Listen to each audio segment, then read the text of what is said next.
Muy bien. Entonces, vamos a continuar viendo el libro de Juan. Vamos en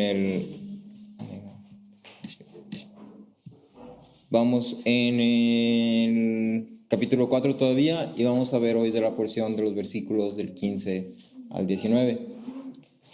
Estamos tomando porciones pequeñas, como se han dado cuenta. Entonces, desde ahorita les voy como comentando, ¿no? La idea es ir analizando como esas ciertas porciones de la conversación con la mujer samaritana y al final, como ya unir todos para llegar a una conclusión, por así decirlo, ¿sí? En el transcurso conforme vamos analizando estas porciones, hay ciertos temas que están aquí que vamos a estar como viendo y meditando y escudriñando y estudiando poco a poco. Entonces la idea es como abarcar el más terreno posible y al final ya como concisarlo a la idea principal que está presente. Entonces si me acompañan ahí a Juan 4, 15 y 19.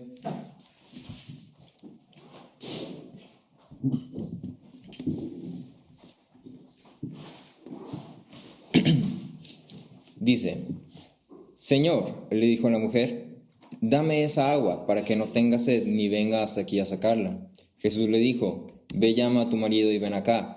No tengo marido, respondió la mujer. Jesús le dijo: Bien has dicho, no tengo marido, porque 5 maridos has tenido, y el que ahora tienes no es tu marido. En eso has dicho la verdad. La mujer le dijo: Señor, me parece que tú eres profeta. Entonces, siguiendo con esta conversación, pareciera ser que la conversación da un giro totalmente desconectado de lo que está pasando, ¿no? Acabamos de hablar del agua viva y luego Jesús le ofrece agua viva y la mujer así como que, ¿agua viva? ¿De qué estás hablando? ¿Por qué está viva? ¿Se mueve? ¿O cómo la vas a sacar? ¿De dónde viene? ¿Qué está pasando? Y entonces realmente las palabras de Jesús, que ya habíamos visto que tienen un sentido principalmente espiritual, utilizando lo terrenal como una representación, como una imagen, para la mujer son palabras terrenales, de cosas que están ahí en el ahora. Y entonces llegamos a esto y como que de repente nada más dice, la mujer no entiende las palabras de Jesús, y Jesús le dice, a ver, ¿y tu marido qué onda? Así como que, ¿qué tiene que ver una cosa con la otra? ¿Cómo se conectan esas dos cosas? ¿Por qué esta como intersección tan así, tan cortante, tan tajante? Entonces, conforme la conversación se va desarrollando, conforme Jesús va exponiendo el evangelio a la mujer samaritana, vamos viendo que como con Nicodemo hay un ejemplo de los hombres y su reacción ante ser presentados con la verdad, que para ellos es, en principio, nula. Si nos regresamos a Nicodemo, pasó algo muy parecido. Las palabras de Jesús tenían un sentido espiritual, es decir, es necesario que los hombres nazcan de nuevo, o nazcan de arriba. Y Nicodemo lo entendió de la forma más literal posible. O sea que tengo que entrar al vientre de mi madre otra vez. Cuando llegamos aquí con la mujer, a la mujer le dicen, yo tengo agua viva para que no tenga sed. Y la mujer lo primero que piensa es, ¿cómo la vas a sacar si el pozo está bien hondo? Si tus brazos no están tan largos, no traes ni cuerda, no traes ni cubetita, ¿cómo le vas a hacer? ¿O a poco vas a cavar un pozo más grande que el que cavó nuestro padre Jacob? Esa es su mentalidad. Arthur Pink decía que había 4 cosas que destacaban sobre esta conversación con la mujer. La primera es su ceguera ante la gloria de quien la hablaba. La segunda es su ocupación con las cosas materiales. La tercera es los medios en lugar del fin, o sea, el enfoque en los medios en lugar del fin. Y el cuarto, su ignorancia de la fuente del agua viva. Se lo repito. El primero es su continua ceguera de la gloria de quien le estaba hablando, o sea, no reconocía quién era Jesús. El segundo es su ocupación con las cosas materiales, que lo vamos a ver aquí ahorita un poquito más. El tercero, su enfoque en los medios en lugar del fin, es decir, ¿y cómo vas a sacar el agua? Si en vez de, ¿qué es esa agua? Y lo cuarto, la fuente, su ignorancia de la fuente del agua viva. Todas estas 4 ideas, estos 4 puntos que presenta aquí Arthur Pink, son cosas que están presentes en la conversación general de la mujer samaritana y que los puedes tú conectar o puedes como ir viendo desde la primera porción de la conversación en esta y en las que siguen. Sí, algunos se enfatizan más en ciertas porciones que en otras, pero finalmente las 4 cosas están aquí presentes. Y hoy vamos a ver cómo se presentan algunas de estas. Principalmente vamos a ver la número 2, digamos, su ocupación con las cosas materiales. Hasta este punto, la mujer claramente no había comprendido las palabras de Jesús en su totalidad. Había cierto interés, había cierta curiosidad, había tal vez cierta como, aquí hay algo más de lo que me está diciendo este hombre, pero no había un entendimiento total, genuino. No había una comprensión, no había realmente este hombre es el Cristo, es el Salvador. Su mente, la mente de la mujer, estaba muy enfocada a lo terrenal. Estaba totalmente cegada, como decía Juan, estaba en tinieblas y parecía que no había pizca de esperanza. No sé si te ha pasado que estás lidiando con una persona, le estás queriendo explicar algo, pero la persona no entiende. O sea, no entiende y lo explicas de una forma y lo explicas de otra forma y lo explicas de otra forma y la persona no entiende. Sí. A mí me pasa mucho, por ejemplo, en la escuela que a veces hay como ciertos temas que están un poquito abstractos y entonces, o están un poquito complejos. Entonces el maestro está explicando y así, pues ya la mayoría entienden, pero luego siempre hay uno, yo no entendí, ¿lo puedes repetir? Y luego ya, no, pues mira, y el pizarrón, no, y aquí, lo hasta cuenta que acá, y este cuenta que imagina que tienes esto. ¿Sí? Pues más o menos. Es que me lo puedes repetir otra vez. Y así, o sea, sí se lo puede llevar varias veces cualquier persona, porque puede pasar a todos. Entonces, Jesús estaba lidiando con una mujer que literalmente estaba... ¿Cómo? Entonces, el regalo que Jesús estaba presentando para esta mujer, ella lo estaba viendo como una simple conveniencia. No había logrado comprender el valor inmenso de lo que estaba enfrente de ella, lo que se le estaba ofreciendo. Y es a través de estas siguientes declaraciones que su mente va siendo poco a poco despejado. Y lo primero que me gustaría observar de este pasaje es el fin errado con el que la mujer quería recibir este regalo.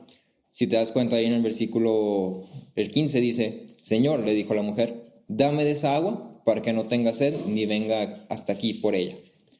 Entonces, en muchas ocasiones cuando el evangelio es predicado, ya sea a otros o se nos es predicado, es recibido con un gran malentendido. Es decir, el evangelio no es recibido con el peso o el valor que verdaderamente tiene. No es recibido como el evangelio. Es recibido como una utilidad, una conveniencia, algo que me beneficia, algo que me complementa, algo que facilita mi forma de vivir o algo que me funciona. Tal vez no estoy o no recibo el evangelio porque quiero el evangelio, sino por los beneficios que vienen con el evangelio. Si recuerdan en la historia de la iglesia, cuando la iglesia empezó a entrar como en esta parte de la política, cuando Constantino empezó a usar la iglesia cristiana y se profesó como cristiano, el cristianismo creció mucho en popularidad, al punto donde ser cristiano ya era un estatus wow, y el ser cristiano traía consigo muchos beneficios. Parte de esos beneficios era que como era la religión que profesaba el emperador de Roma, entonces pues obviamente había respeto, había privilegios, había dinero, había contactos, había así como que, eres cristiano. Sí. Y entonces se perdió el evangelio. La gente ya no estaba ahí por el evangelio, estaba ahí por los beneficios, porque les convenía, porque les funcionaba, porque estaban normales y dice, pues ahí puedo yo encontrar algo que me gusta, ahí mero, de aquí soy. Sí. Y muchas veces tú y yo hacemos esto mismo con el evangelio. En muchas ocasiones nos equivocamos al pensar que estamos recibiendo el evangelio, pero realmente solo estamos ahí por las cosas que rodean al evangelio, no por el evangelio mismo. Entonces la mujer muestra un ejemplo de esto. La mujer no entiende en su totalidad lo que era esta agua viva que Jesús estaba ofreciendo, pero aún así la pidió.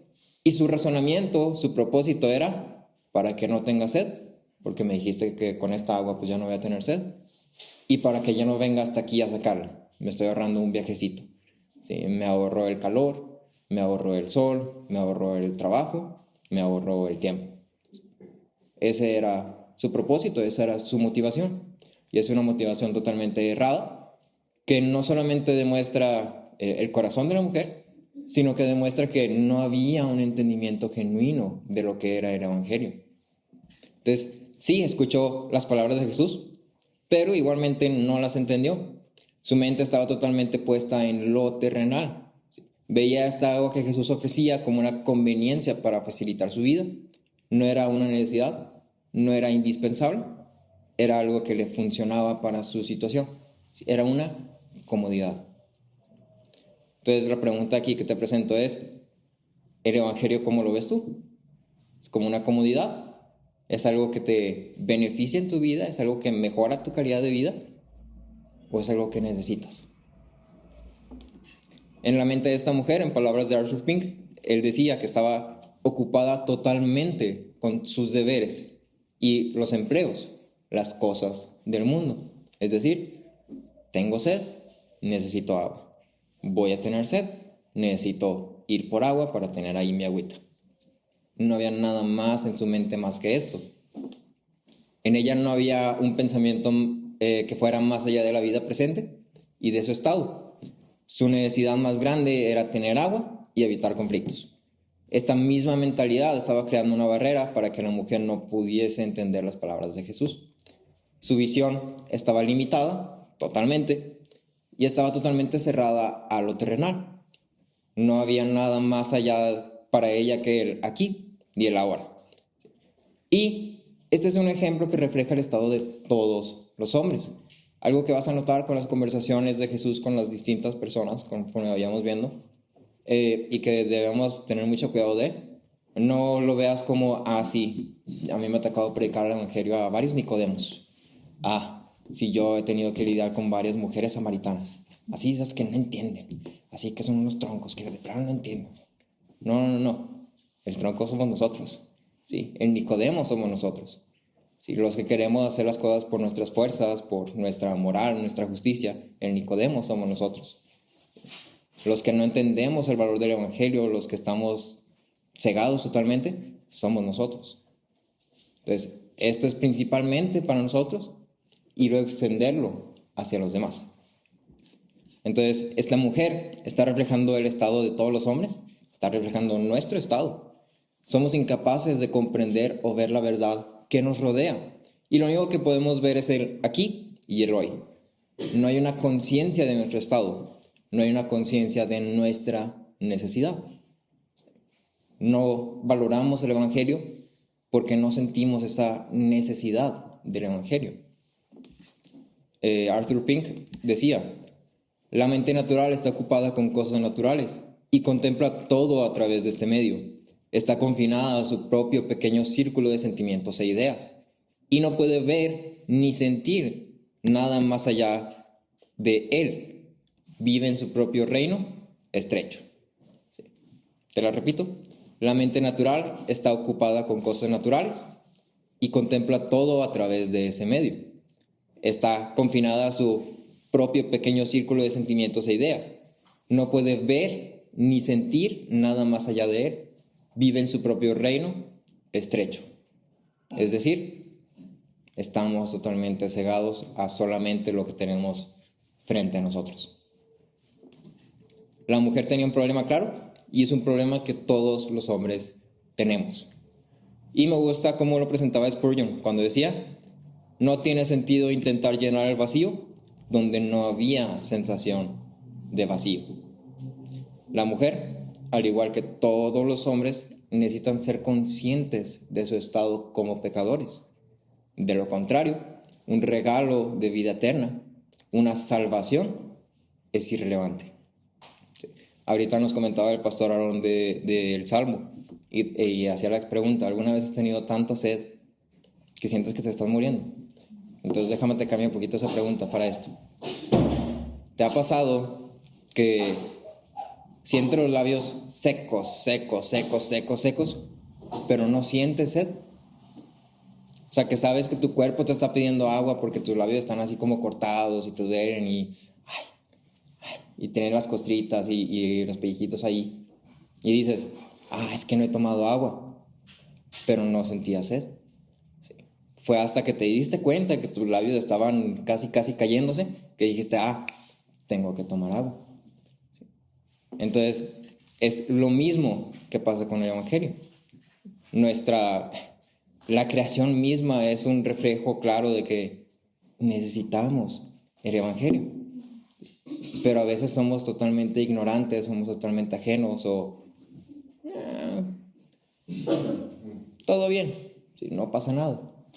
Pero es claro que necesitamos restauración. ¿Sí?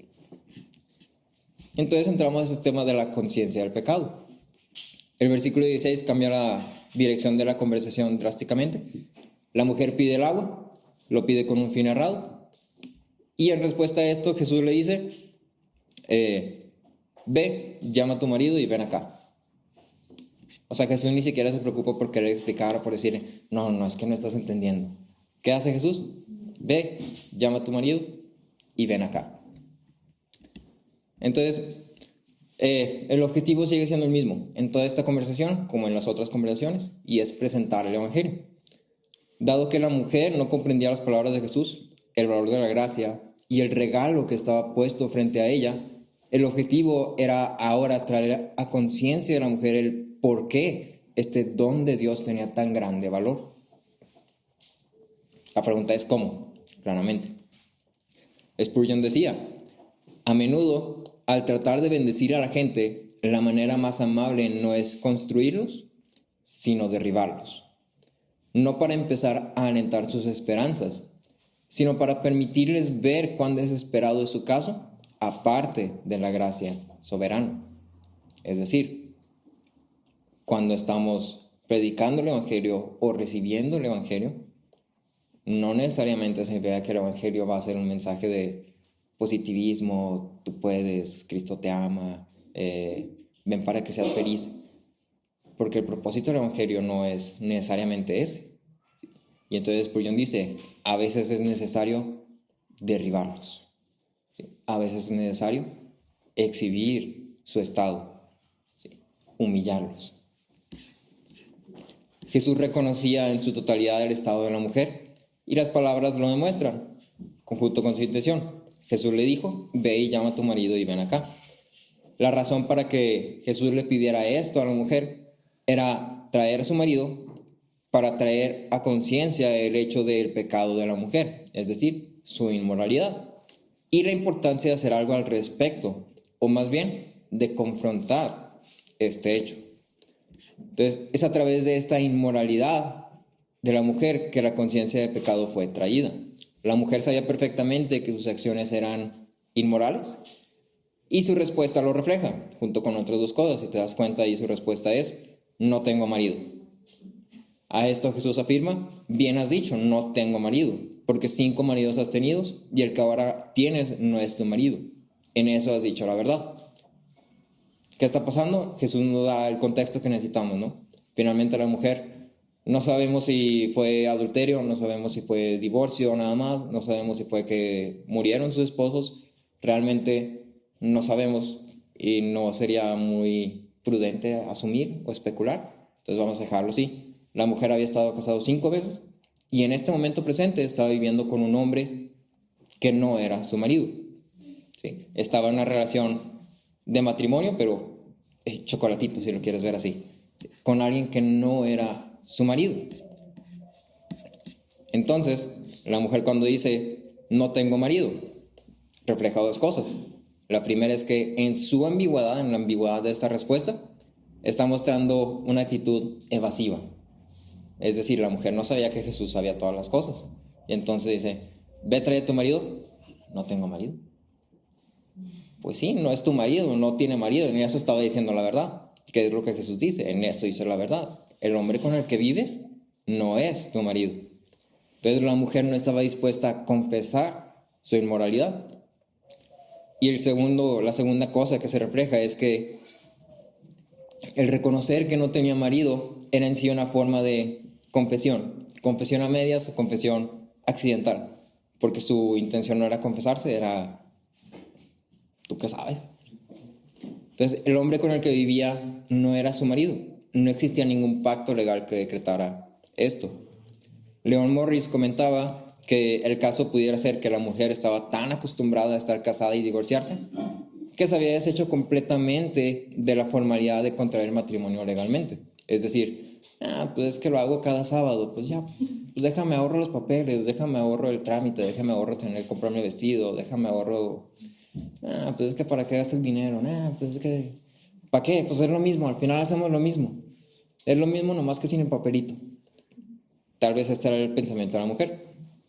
Sobre esto me gusta esto que señala MacArthur, que decía: debe tenerse en cuenta que al negarse al llamar al hombre que actualmente vivía con su marido, es decir, cuando se refiere a este hombre no como su marido, Jesús estaba rechazando la noción de que simplemente vivir juntos constituye el matrimonio.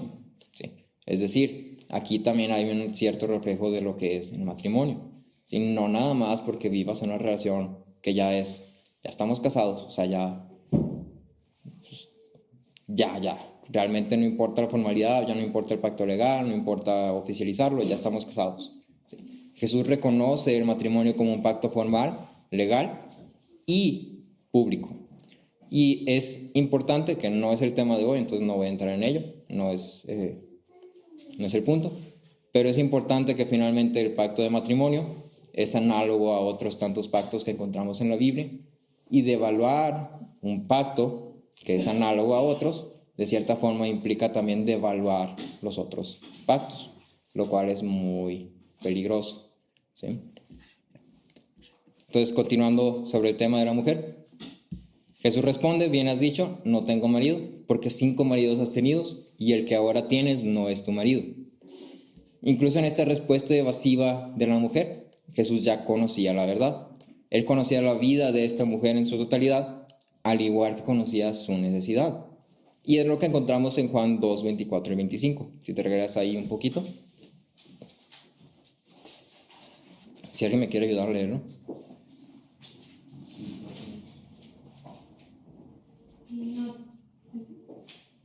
Juan 2, 24 y 25.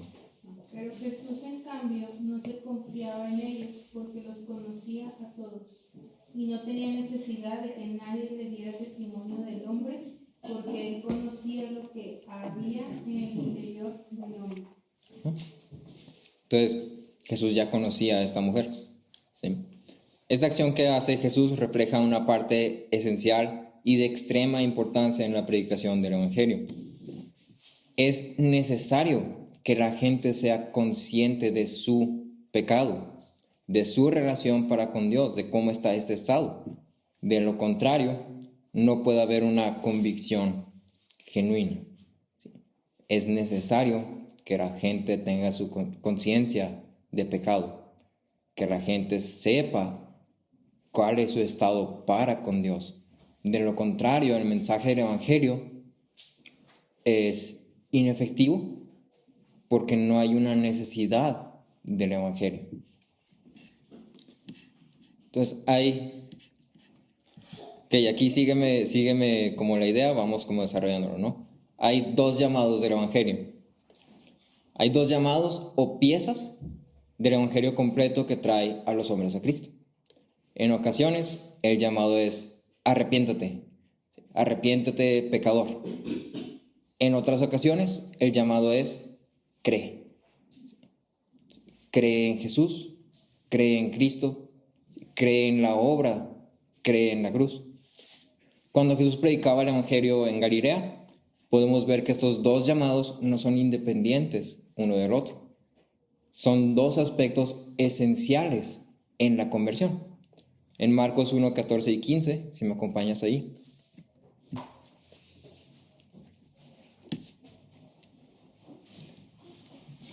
Marcos 1, 14 y 15 dice: después que Juan había sido encarcelado, Jesús vino a Galilea predicando el Evangelio de Dios. El tiempo se ha cumplido, decía, y el reino de Dios se ha acercado. Arrepiéntanse y crean en el Evangelio. Entonces, dos cosas de notar de este pasaje. El primero es que el llamado completo es arrepiéntanse y crean. Y el segundo es que el evangelio de Dios es predicado solamente cuando se hace el llamado completo. La invitación es cree, pero parte de esa invitación también es arrepiéntate. El llamado es arrepiéntate, pero también la otra parte de ese llamado es y cree. Entonces, cualquiera de los dos llamados en sí implica ya la presencia del otro. Sinclair Ferguson decía que es la pieza sine qua non del otro, es decir, es la pieza sin la cual el otro no funciona.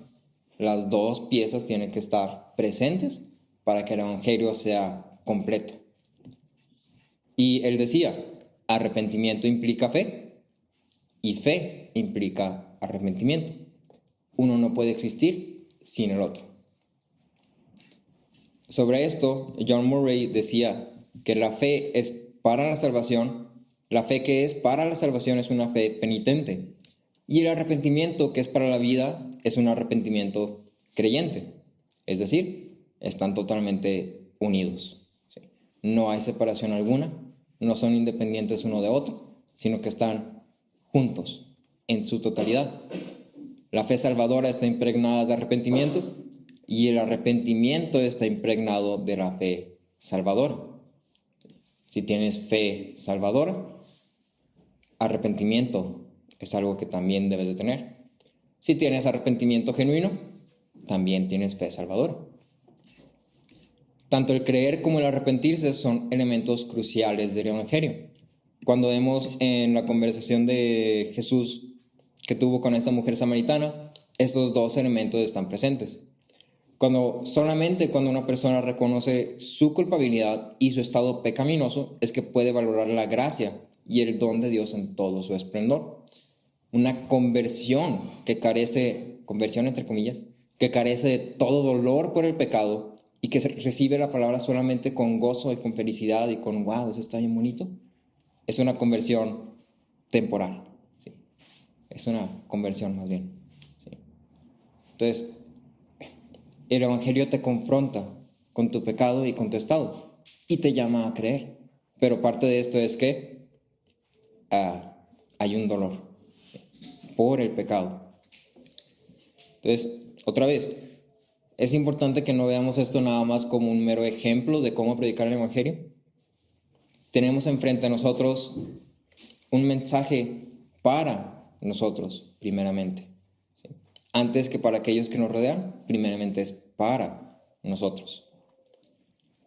El evangelio no es algo que se predica una o varias veces hasta que haga efecto en una persona y ya después de eso, ya has sido evangelizado. Ya eres salvo y ya no necesitas volver a escuchar el evangelio porque ya te lo sabes. Así como una vez, no sé, te enseñamos cómo hacer sumas y restas y ya. No necesitas volver a hacer sumas y restas en toda tu vida porque ya las viste una vez y las entendiste porque te sacaste un 10 y ya. El evangelio es algo que debe ser predicado constantemente, repetidas veces, todos los días, ¿sí? A nuestros corazones. Y esto implica que debe de confrontarnos continuamente con nuestro pecado. Es decir, cuando el evangelio es predicado, el llamado es arrepiéntate y cree. Y este llamado no es uno que se haga una sola vez, no es uno que se haga hasta que sea efectivo, es decir, que te conviertas y luego ya se deje de hacer, sino es uno que se hace continuamente. ¿Sí? Sobre esto Juan Calvino decía que somos penitentes que creen y creyentes en penitencia. Todo el camino hasta la gloria. ¿Sí? Es decir, es continuo, es constante, ¿sí? Prevalece, no termina, hasta la gloria. Y entonces está esta cuestión aquí presente, ¿no? ¿Qué pasa con el pecado? ¿Cómo lidiamos con el pecado? Si nuestra reacción al pecado no es una de arrepentimiento, sino una convicción de culpa, si podemos pecar continuamente sin pestañear, si somos insensibles a nuestros actos en contra de Dios, somos muy, muy, muy parecidos a esta mujer samaritana que no reconocía la gracia puesta enfrente de ella. Spurgeon decía, la seguridad en las malas acciones lleva también a este tipo de endurecimiento. Un hombre ha sido deshonesto, es descubierto y sufre por ello. Casi podría dar gracias a Dios, porque ahora puede cesar de su curso malvado. Pero una de las mayores maldiciones que le puede pasar a un hombre es que haga el mal con impunidad, que no le pase nada. Lo hará una y otra y otra y otra vez y procederá de mal en peor. Sí. En Hebreos 3:12, si alguien quiere ayudarme a leerlo, Hebreos 3:12.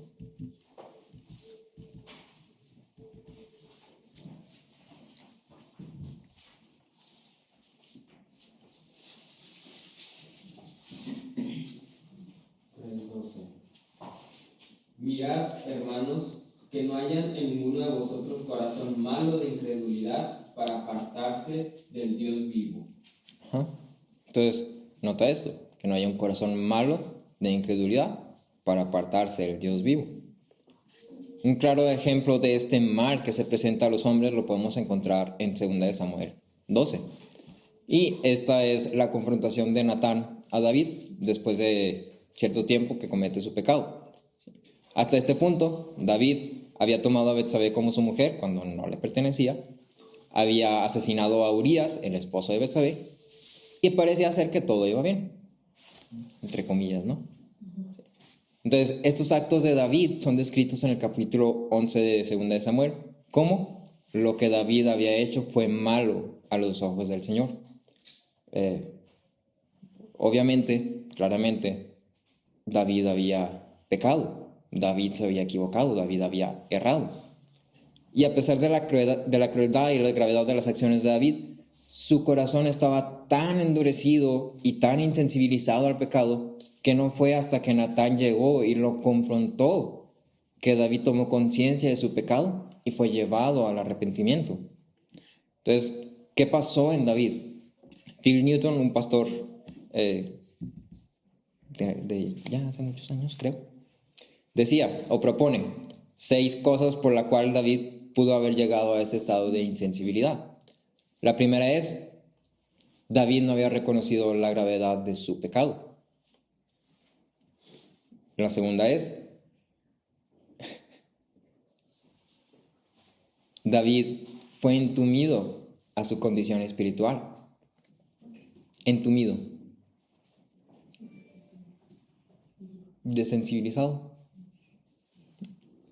Número 1, David no había reconocido la gravedad de su pecado, lo veía como un ups, jiji. Segundo, fue entumido a su condición espiritual. Las dos funcionan, según yo. David pensó que la falta de descubrimiento significaba que no habría consecuencia. Exactamente. Que la falta de descubrimiento significaba que no habría consecuencia. Nadie se dio cuenta, nadie sabe, nada malo va a pasar.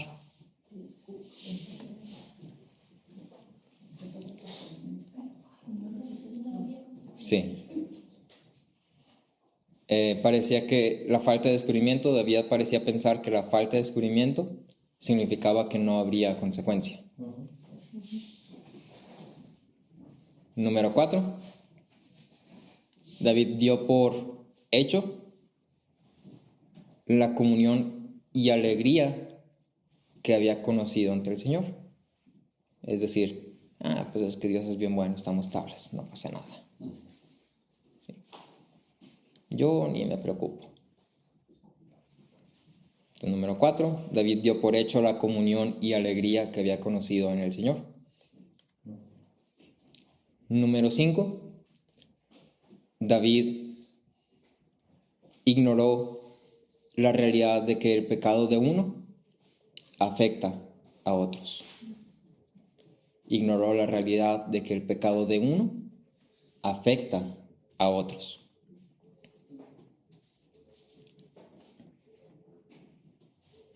Y por último, David tomó con ligereza el honor y la gloria de Dios. Que aquí si alguien me quisiera ayudar a leer 2 Samuel 12, versículo 9 y versículo 14. El honor y la gloria de Dios. 12, 13 y 14. 12, versículo 9 y versículo 14. ¿Salteados? Sí. ¿Por qué pues tuviste en poco la palabra de Jehová haciendo lo malo delante de tus ojos? A Urías heteo heriste a espada y tomaste por mujer a su mujer, y a él lo mataste con la espada de los hijos de Amón. Mas por cuanto con este asunto hiciste blasfemar a los enemigos de Jehová, el hijo que te ha nacido ciertamente morirá. Entonces quiero que notes dos cosas de ahí. ¿Por qué has tomado con ligereza la palabra del Dios? Y luego en el versículo 14 dice, ¿has hecho a los enemigos de Dios blasfemar? Y eso es algo muy, muy, muy pesado. Y es algo que tú y yo debemos de constantemente tener en nuestra mente. Nuestras acciones, nuestro pecado, no solamente está lidiando con nuestro orgullo o nuestro ego, ¿sí? O no solamente es, es que le metí el pie a alguien más y pues se lastimó. ¿Sí? Estás jugando con el nombre de Dios, estás jugando con la honra y la gloria de Dios y con su palabra. ¿Sí? El pecado no debe ser tomado a ligera porque el pecado afecta a otros y también, como es aquí evidente, da oportunidad a otros de blasfemar el nombre de Dios. Sí, y eso es algo muy grave. ¿Sí? Entonces, 6, te lo repito así bien rápido. David no reconoció la gravedad del pecado. Fue entumecido, dice Natalia, a su propia condición espiritual.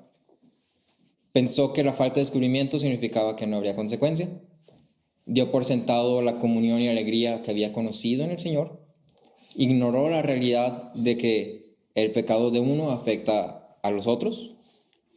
Y tomó con ligereza el honor y la gloria de Dios. Y estas 6 cosas te las presento no para que tú digas, qué malo el David. Sí se la bañó el David. Te las presento para que tú las apliques a ti mismo. ¿Sí? Cuando te equivocas, no crees que tú, de algunas de estas 6, si estas 3 sí me aplican. ¿Sí? O estás totalmente bien, o no te equivocas. Y entonces es algo que debemos de tener en mente. Finalmente, David fue traído a convicción de pecado al ser confrontado con sus acciones. Pero todo esto que ocurrió en su corazón en el intermedio muestra lo mismo que cualquiera de nosotros puede padecer. Les recomiendo, si tienen la oportunidad, que lean el Salmo 38, que es David después de ser confrontado con esto. Y algo que me gusta mucho es que dice, básicamente David está diciendo, me estaba carcomiendo este pecado totalmente al punto que sentía que me estaba muriendo. Y entonces la pregunta para nosotros es, ¿nos hemos hecho insensibles al pecado? ¿Cuál es nuestra relación con el pecado? Si al errar no sentimos un peso por el mal que estamos cometiendo, por la ofensa al nombre de Cristo y su sacrificio, por manchar el nombre de Dios, su honra y su gloria, si el pecado no me orilla a buscar la gracia de Dios y su misericordia para ser perdonado, entonces a lo mejor estoy igual que David, totalmente insensibilizado al pecado. Y ese es un foquito rojo muy grande, con unas sirenas ahí al lado que están sonando. Eso es algo muy, muy, muy peligroso. ¿Qué debo de hacer? ¿Cómo puedo lidiar con el pecado? Entonces te ofrezco 6 consejos, 6 ideas. En ningún orden particular, no hay uno que sea que yo diga es más importante este que el otro. Creo que todos son importantes, todos debemos de hacerlos. El primero es confiar y depender de la iglesia. Gálatas 6:1 dice, hermanos, aun si alguien es sorprendido en alguna falta, ustedes que son espirituales, restáurenlo en un espíritu de mansedumbre, mirándote a ti mismo, no sea que tú también seas tentado. Es decir, primero que nada es observa la iglesia, pon atención a la iglesia, permite que la iglesia te observe y te conozca, y escucha a la iglesia. Sí, la iglesia es nuestra red, es nuestro colchoncito de seguridad para que cuando nos equivoquemos nos puedan levantar y podamos ser restaurados. Segundo, confronta a los que están errando. 6:1. Confronta a los que están errando. De la forma que Natán sabía que David estaba errando, fue y lo confrontó. Y algo muy interesante es que este es un comentario no puse de quién lo escribió. Me tendrá que perdonar. El profeta Natán no permitió que el rey David olvidara sus pecados de adulterio y asesinato. Un hombre valiente tuvo que enfrentarse a un rey por sus errores.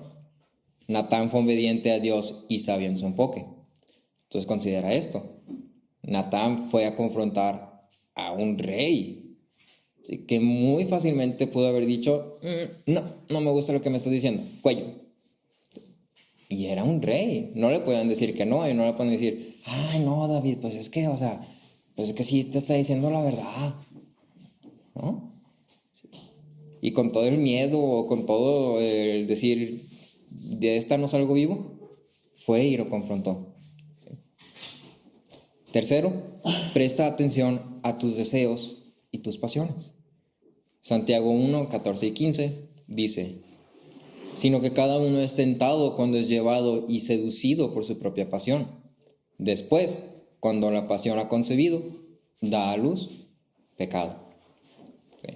Presta atención a lo que está moviendo tus afectos, ¿sí? A lo que está moviendo tus emociones. Como le he dicho muchas veces al pastor Aarón, las emociones son una brújula, son un compás, si nos están diciendo hacia dónde está puesto nuestro corazón, nuestros afectos. ¿Sí? Úsalas. Dios nos las dio con un propósito y es bueno utilizarlas. Es decir, si me enojo porque me están hiriendo el orgullo, ¿cuál es mi pasión? Yo soy mi ídolo, ¿sí? Yo me estoy glorificando a mí mismo, yo me estoy poniendo a mí mismo como primer lugar, ¿sí? Entonces, presta atención a esto. Cuarto, escucha y atiende el evangelio, ¿sí? Y esto implica que debes de buscar el evangelio continuamente, no solamente los domingos, no solamente los miércoles, sino que todos los días debes de darte un tiempo para escuchar el evangelio, ¿sí? Para leer el evangelio, para recibir el evangelio, para meditar en el evangelio, para que seas llamado a arrepentirte y creer. Quinto, confiesa tus pecados, vuélvete, sé restaurado. ¿Sí? El pecado nos desensibiliza totalmente, pero otra vez, la iglesia es nuestro colchoncito de seguridad. Y sexto, ocúpate. Cuando te digo ocúpate, literalmente significa ocúpate. ¿Sí? Ocúpate en tus responsabilidades, ocúpate en tu familia, ocúpate en lo que te toca hacer, ocúpate en la iglesia, ocúpate en los miembros de la iglesia, ocúpate en la lectura de la palabra, en el estudio de la palabra, ocúpate en la oración, ocúpate en los hábitos de gracia, ocúpate en todas estas disciplinas. La razón por la que David llegó a cometer este pecado es porque estaba flojeando. Así plenamente David debería estar en el campo de batalla ocupado haciendo lo que le tocaba. Y sin embargo estaba él acá muy cómodo en su penthouse, en su casa en la playa, y pues le salió ahí Betsabé, sí. Ocúpate.